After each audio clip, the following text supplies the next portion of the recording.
사도신경으로 신앙 고백하심으로 새벽 기도회를 시작하도록 하겠습니다. 나는 전능하신 아버지 하나님 천지의 창조주를 믿습니다. 나는 그의 유일하신 아들 우리 주 예수 그리스도를 믿습니다. 그는 성령으로 잉태되어 동정녀 마리아에게서 나시고 본디오 빌라도에게 고난을 받아 십자가에 못 박혀 죽으시고 장사된 지 사흘 만에 죽은 자 가운데서 다시 살아나셨으며 하늘에 오르시어 전능하신 아버지 하나님 우편에 앉아 계시다가 거기로부터 살아있는 자와 죽은 자를 심판하러 오십니다. 나는 성령을 믿으며 거룩한 공교회와 성도의 교제와 죄를 용서받는 것과 몸의 부활과 영생을 믿습니다. 아멘. 찬송가 304장 함께 찬양하겠습니다. 찬송가 304장입니다.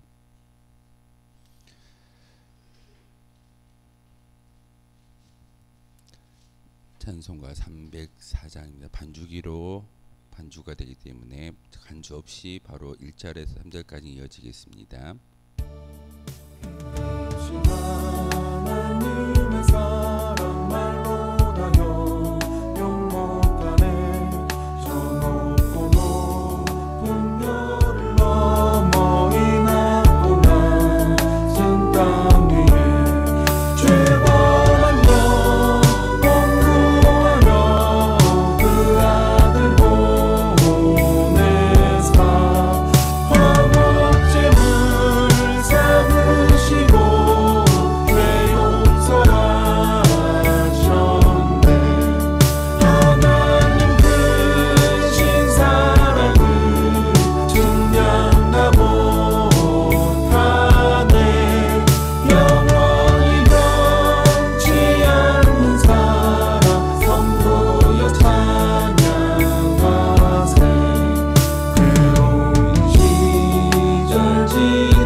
함께 보실 하나님의 말씀은 히브리서의 말씀 보겠습니다. 오늘부터는 히브리서 말씀을 함께 보도록 하겠습니다.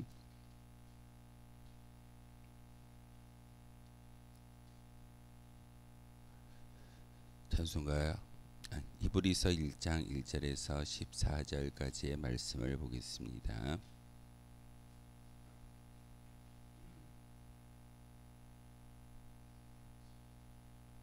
우리 한 절씩 교독으로 하나님 말씀 받들어 읽도록 하겠습니다. 옛적의 선지자들을 통하여 여러 부분과 여러 모양으로 우리 조상들에게 말씀하신 하나님이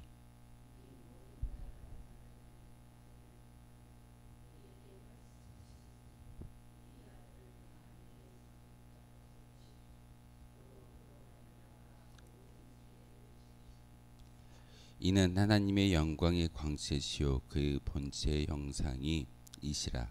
그의 능력의 말씀으로 만물을 붙드시고 죄를 정결하게 하는 일을 하시고 높은 곳에 계신 지극히 크신 이의 우편에 앉으셨느니라.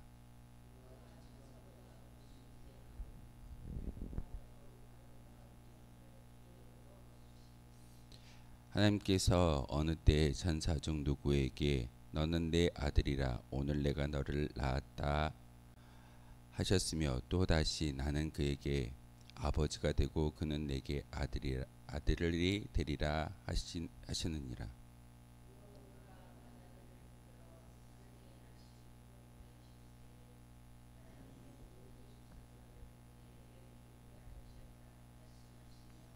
또 천사들에 관하여는 그는 그의 천사들의 바람으로 그의 사역자들을 불꽃으로 삼으시니라 하셨을 때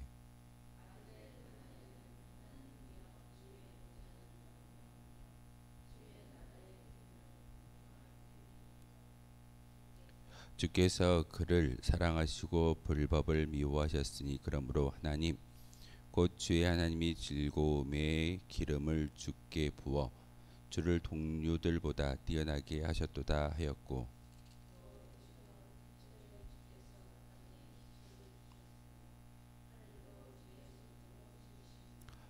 그것들을 멸망할 것이나 오직 주는 영존할 것이요 그것들은 다 옷과 같이 낡아지리니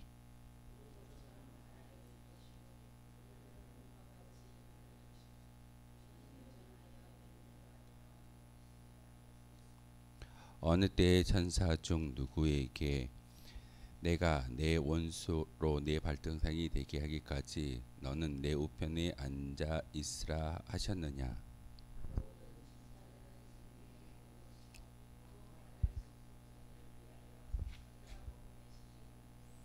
아멘. 오늘부터 히브리서의 말씀을 함께 이제 읽고 묵상하면서 조금 더 깊이 히브리서를 배웠으면 좋겠습니다.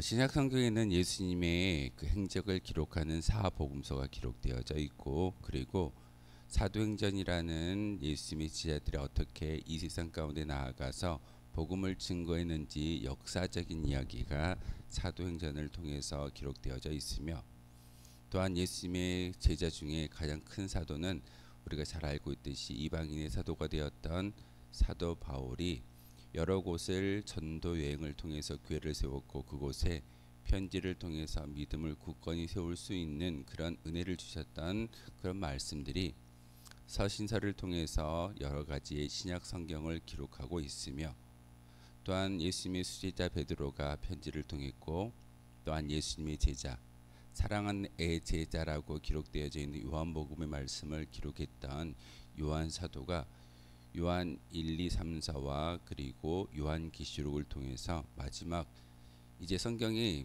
다 이루어졌는데 66권 가운데 65권이 이루어졌지만 한 권만이 이루어지지 않는 그런 계시가 우리에게 남아져 있습니다. 그게 바로 요한계시록입니다. 우리가 읽고 있는 이 히브리서의 말씀은 누가 기록했는지는 정확하게 지금도 논쟁거리 중에 하나입니다. 예수님의 제자가 기록했다는 것은 분명할진데 그것을 누가 기록했느냐 어떤 사람은 사도 바울이다 어떤 사람은 누가다 마가다 여러 학설들이 있습니다. 하지만 중요한 것은 이 히브리서를 통해서 또한 히브리서를 읽는 많은 독자들 가운데 분명히 예수님에 대해서 잘못 이해하고 잘못된 어떤 생각을 가지고 있기에 이 히브리서를 통해서 믿음을 다시 한번 증거하기 위해서 그리고 우리가 믿는 예수님이 어떤 분인가를 분명하게 깨닫게 하기 위해서 이 글을 썼다라는 것을 우리가 볼 수가 있습니다. 믿음의 정의가 바로 히브리서를 통해서 우리에게 증거되고 있고 또한 히브리서 11장의 별명은 우리가 믿음장이라고 기록하고 있듯이 믿음의 정의를 다시 한번 우리가 깨달아 알 수 있다는 사실입니다. 구약의 유대인들은 어떻게 하면 구원에 이른다라고 믿고 있던가요? 구약의 유대인들은 열심히 모세를 통해서 주어졌던 율법을 지킴으로써 천국에 들어갈 수 있다라고 믿었던 사람들입니다. 그리고 그들은 특별히 다른 민족이 아니라 우리 유대인들에게만 하나님께서 특권을 주셨기에 하나님의 나라에 들어갈 수 있는 은혜가 바로 아브라함의 후손이 되어졌을 때 바로 천국에 들어갈 수 있다라고 믿었던 민족이 유대 민족이었습니다. 그런데 예수님이 이 땅에 오셔서 공생애를 보내시고 십자가에 죽고 부활하심의 사건을 통해서 많은 유대인들도 회심의 사건과 진정한 구원의 의미를 깨달아 알게 되었습니다. 바로 그 예수님이 이 세상 가운데 오신 유일한 구원자이시며 예수님을 믿음의 고백을 통해서 천국에 들어갈 수 있다라고 잘 알고 깨달으면서 회심했던 유대인들이 점차적으로 예수님이 이제는 그 복음의 메시지가 조금씩 흐려질 때 유대인들이 생각하는 것은 율법을 지켜야지만, 그리고 다시금 구약의 모세를 통해서 주어졌던 그 율법을 하나하나 지켜 나아감으로써 천국에 들어갈 수 있다라고 예수님의 말씀보다는 이제는 그들의 행위를 더 강조하게 되기 시작했습니다. 그래서 진정한 구원의 의미를 깨닫지 못했던 회심했던 유대인들을 향해서 다시금 너희들이 믿는 예수님이 어떤 분인지 아니? 너희들이 고백했던 믿음의 진정한 의미는 바로 너희들의 행위에 있는 것이 아니라 너희들의 믿음을 통해서만이 구원에 이를 수 있다라는 그런 가르침이 바로 이 히브리서의 말씀입니다. 그래서 오늘 우리가 읽었던 히브리서 1장의 말씀은 예수님이 어떤 분이신가를 분명하게 가르쳐주고 있습니다. 분명한 예수님을 우리가 깨달아 알 수만 있다면 우리의 믿음은 흔들리거나 또한 세상으로 돌아가는 그런 일은 일어나지 않을 겁니다. 그런데 우리 종종 예수님을 믿는 믿음과 예수님을 아는 지식이 흐려지고 잘못된 관점에 의해서 결국 우리의 믿음이 흔들리거나 우리의 믿음이 쇠퇴되는 것을 볼 수가 있습니다. 예수님을 흉내내는 많은 어떤 그런 그 이단자들의 모습은 바로 예수님의 확실한 정의를 깨닫지 못하기 때문에 예수님이 그 은혜를 그들의 마음 가운데 고백하지 못하기 때문에 결국은 모양은 비슷하게 기독교를 흉내내고 있지만 그들의 끝은 다 다르다라는 것이 바로 이단의 정의일 수도 있습니다. 우리 새벽마다 이제는 히브리서의 말씀을 하나하나 읽어 나가면서 함께 묵상할 때 진정한 예수 그리스도가 어떤 분이신가를, 그리고 우리 또한 그 믿음의 고백으로 살아갈 수 있는지를 다시 한번 깨달아 알 수 있는 귀한 시간이었으면 좋겠습니다. 오늘 말씀을 통해서 하나님께서는 이 세상 가운데 예수님을 보내주셨음을 특별하게 말씀하고 계십니다. 세상은 예수 그리스도의 신성을 애써 부인하려고 합니다. 예수님은 하나님이십니다. 우리가 믿는 예수님은 단지 인간 예수로 이 땅에 오신 것이 아니라 참 하나님이시며 참 인간의 모습으로 이 땅에 오셨음을 우리는 믿고 고백할 수 있어야 합니다. 어느 한쪽으로 치우쳐서는 절대 안 되는 이 성품이 바로 하나님의 신성과 인간의 인성을 가지신 분이 우리 예수님이신 것을 굳게 믿고 고백할 수 있어야 합니다. 그런데 세상의 많은 사람들은 이 예수님을 평가절하합니다.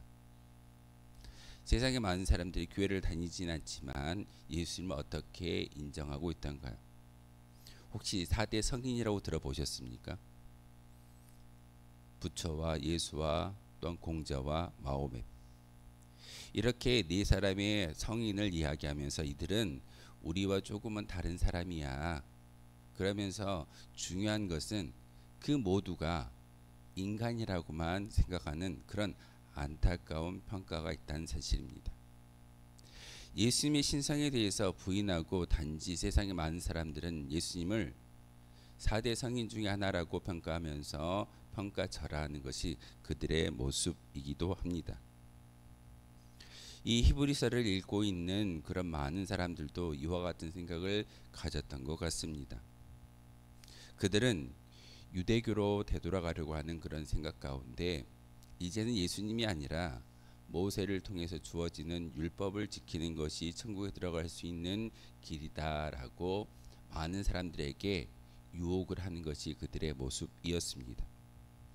그래서 그들이 찾은 명분은 예수 그리스도의 신성을 부인하고 천사와 같이 여기는 것이었습니다. 예수님은 하나님이 아니시고 천사와 같은 그런 영적인 분이시고 하나님의 존재가 아니시기에 착한 일을 하고 우리에게 인간과 조금 다른 모습을 보였지만 중요한 것은 참 하나님은 아니시고 천사와 같은 분이다라고 이야기하고 예수님에 대한 믿음을 흐려뜨리는 것이 그들의 모습이었습니다.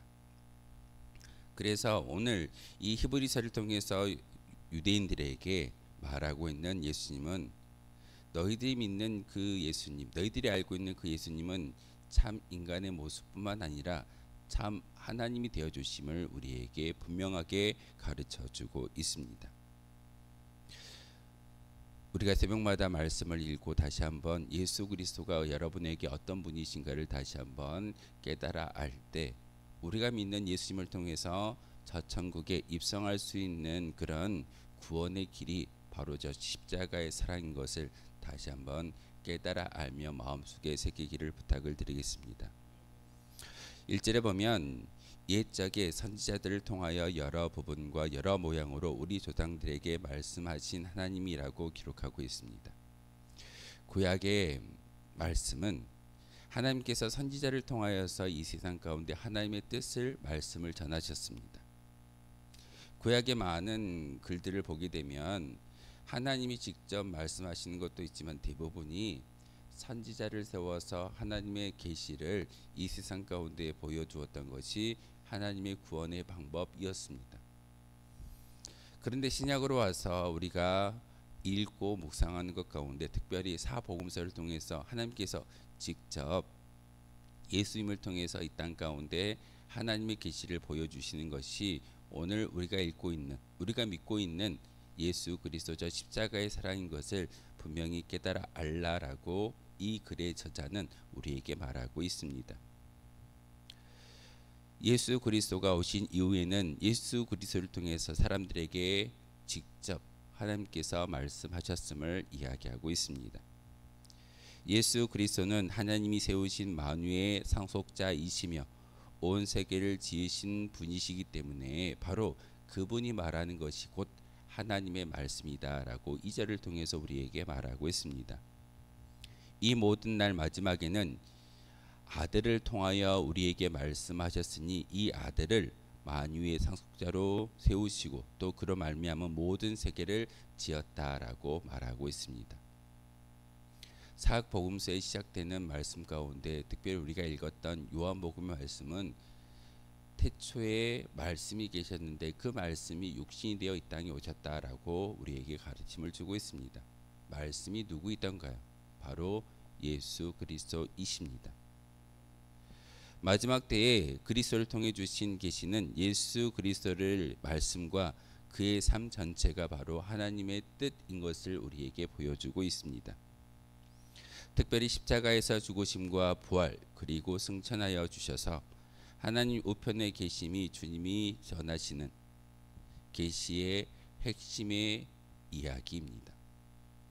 여러분을 사랑하시기에 이 땅에 오셨고 여러분을 구원하시기 위해서 저 십자가에 달려 죽으심을 통하여 우리의 모든 죄가 용서받았으며 그것으로 끝나는 것이 아니라 예수님은 부활의 첫 열매가 되어 주심으로 우리 또한 부활할 수 있는 소망을 주셨습니다.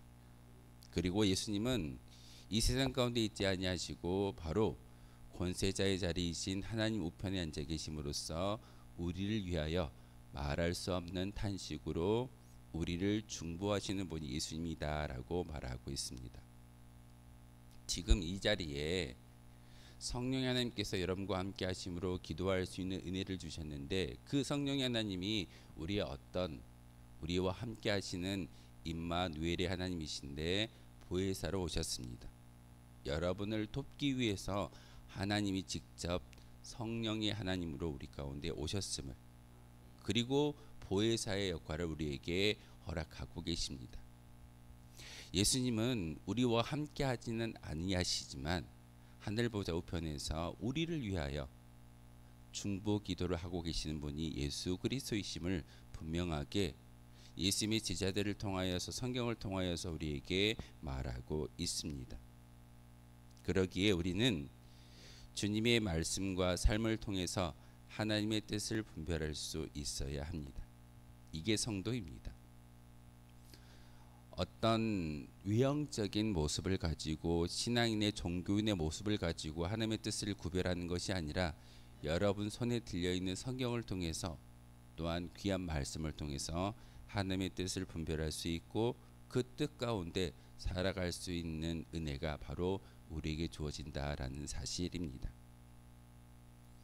우리가 믿는 예수 그리스도는 신성과 인성을 동시에 지니신 분이십니다.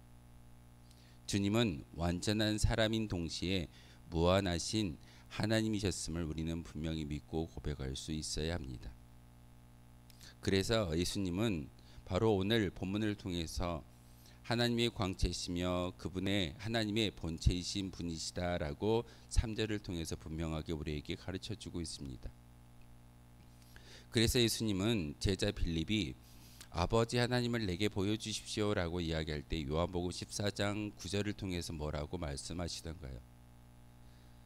내가 나를 보았는데 어찌하여 하나님 아버지를 보여달라라고 이야기하느냐. 나를 본 고로 곧 하나님을 보았다라고 예수님께서 말씀하셨습니다. 우리가 하나님을 바라보거나 하나님을 직접 만나지는 못했지만 예수 그리스도가 이 땅에 오심으로 여러분이 읽는 그 복음서를 통해서 하나님을 간접적으로 만날 수 있는 은혜를 바로 예수님을 통해서 우리에게 주어졌음을 다시 한번 기억할 수 있어야 합니다. 우리는 예수 그리스도의 삶을 보면서 하나님이 원하시는 인생이 어떤 모습인지를 깨달아 알 수 있습니다. 예수님이 이 땅에 오셔서 33년의 공생애를 보내셨을 때 우리에게 보여주셨던 그런 예수님의 삶이 무엇이던가요? 철저히 하나님께 순종하는 삶이었습니다. 바로 우리의 모습이 이와 같이 예수님처럼 순종의 삶을 통해서 하나님께 우리의 인생을 높여드릴 때 하나님의 뜻을 깨달아 알 수 있게 되는 것이지, 어떤 종교의식을 하나님께 올려드리고 기도하고 찬양하고 예배하는 이런 외형적인 모습을 통해서 하나님의 뜻을 분별하기란 쉽지가 않을 겁니다.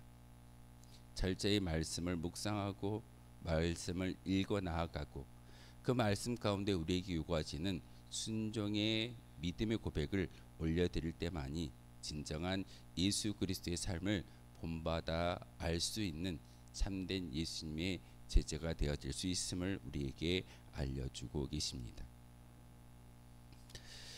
히브리서를 통해서 많은 사람들이 예수님을 어떻게 치부한다라고 제가 말씀을 드렸던 거예요. 바로 예수님을 천사와 같은 존재다라고 말하고 있습니다. 예수님을 천사라고 이야기하는 것은 예수님의 어떤 특별한 능력이 있었음을 그들도 인정하기 때문에 예수님을 천사로 치부하고 말았습니다. 그런데 하나님은 천사를 창조하셨을 때 천사를 어떤 모습으로 창조하셨냐면 바로 구원받은 성도들을 돕기 위해서 천사들을 만드신 것이지, 우리가 천사를 경배하라고 하나님께서 천사를 만드시지 아니하셨습니다. 그렇게 놓고 본다면 천사가 우리보다 위에 있을까요? 아래에 있을까요? 아래에 있습니다. 천사는 하나님의 뜻을 인간에게 전하는 그런 중보자 역할도 감당하지만 중요한 것은 구원받은 성도들을 섬기라고 특별한 목적을 가지고 창조하신 그런 존재가 바로 천사입니다. 그런데 예수님을 그 천사의 반열에 놓고 이야기한다면 하나님의 관점에서 얼마나 안타까운 일일까요? 천사는 어찌 보면은 우리를 섬기기 위한 하나님의 특별한 존재인 것을 다시 한번 기억하셔야 됩니다. 세상의 것들은 영원하지 않습니다. 옷이 낡는 것처럼 다 낡고 헤어지고 없어지는 것들 뿐입니다.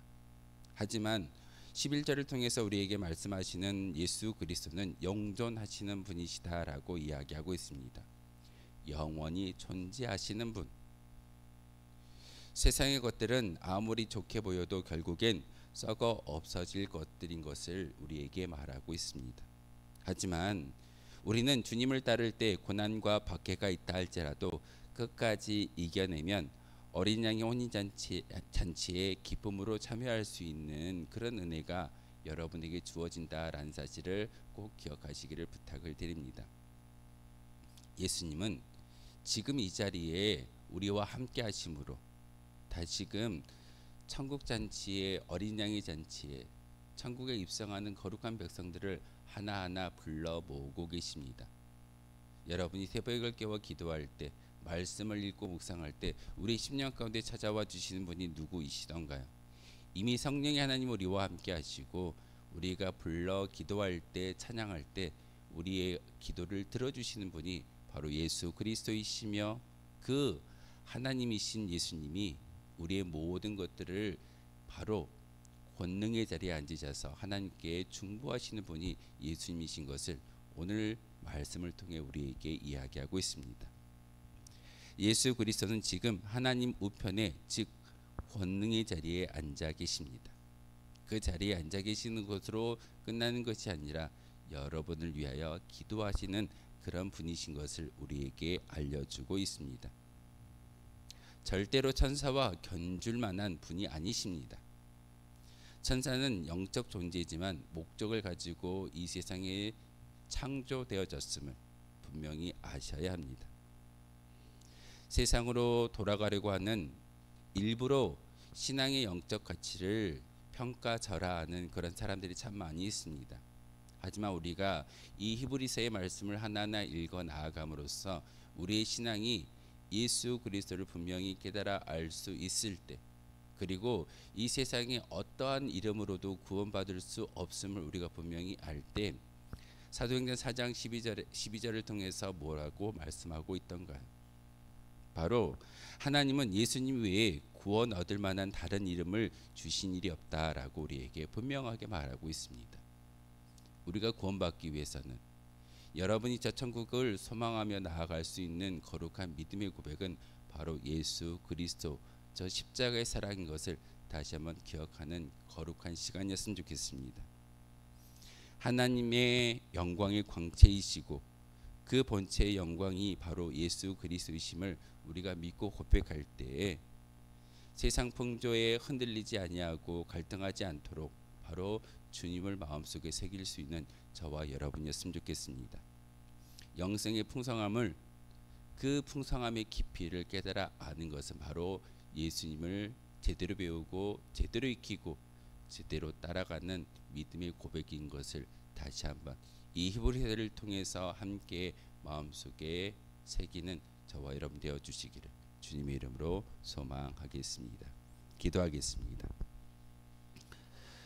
거룩하신 주님, 참으로 감사를 드립니다. 오늘도 우리에게 귀한 한날을 허락해 주시고 귀한 믿음을 주심으로 말미암아 다시금 오늘 말씀을 통해서 우리가 믿는 예수님이 어떤 분이신가를 바로 깨달아 알게 하시오니 참으로 감사를 드립니다. 하나님, 우리의 삶 가운데서 이 믿음이 흐려질 때가 있고 우리가 믿는 예수 그리스도가 흐려질 때가 참 많이 있습니다. 하지만 하나님, 이 시간 새벽을 깨워 기도하는 우리의 마음 가운데 예수님을 밝히 알아볼 수 있는 영적인 눈이 열리게 하시고 저 십자가의 사랑을 통해서 우리에게 주어진 많은 시간들이 바로 하나님의 영광을 위해 주어진 기회이고 시간인 것을 깨달아 아는 저희들 되게 도와주시옵소서. 부활의 첫 열매가 되어 주셨고 그 열매를 우리 또한 소망하며 꿈꿀 수 있는 은혜를 주셨사오니 다시 한번 오늘 하루를 통해서 하나님의 영광을 위해 살아갈 수 있는 거룩한 주의 도구가 되게 하시고 우리의 입술을 통해서 하나님의 영광만을 찬미할 수 있는 거룩한 주의 도구 되게 하여 주옵소서. 예수 그리스도의 이름으로 기도하옵나이다. 아멘. 하늘에 계신 우리 아버지, 아버지의 이름을 거룩하게 하시며 아버지의 나라가 오게 하시며 아버지의 뜻이 하늘에서와 같이 땅에서도 이루어지게 하소서. 오늘 우리에게 일용할 양식을 주시고 우리가 우리에게 잘못한 사람을 용서하여 준 것 같이 우리 죄를 용서하여 주시고 우리를 시험에 빠지지 않게 하시고 악에서 구하소서. 나라와 권능과 영광이 영원히 아버지의 것입니다. 아멘. 오늘 말씀을 생각하며 기도하도록 하겠습니다.